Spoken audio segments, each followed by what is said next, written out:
The problem is to understand the rules for working with exponents in algebra.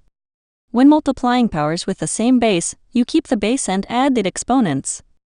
When dividing powers with the same base, you keep the base and subtract the exponents, assuming the base is not 0.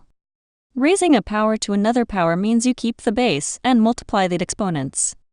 When you have a product raised to a power, you raise each factor in the product to that power.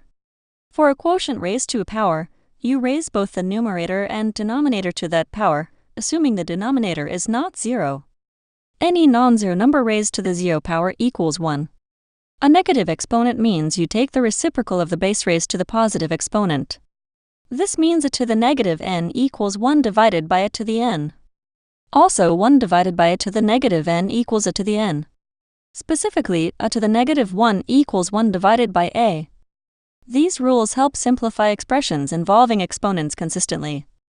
They rely on the properties of multiplication and division of powers with the same base.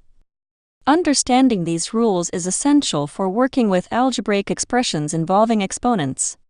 First, multiplying powers with the same base adds their exponents. Dividing powers with the same base subtracts the exponents. A power raised to another power multiplies its exponents. A product or a quotient raised to a power distributes that power to each factor. A non-zero base to the 0 power equals 1. Finally, a negative exponent represents a reciprocal.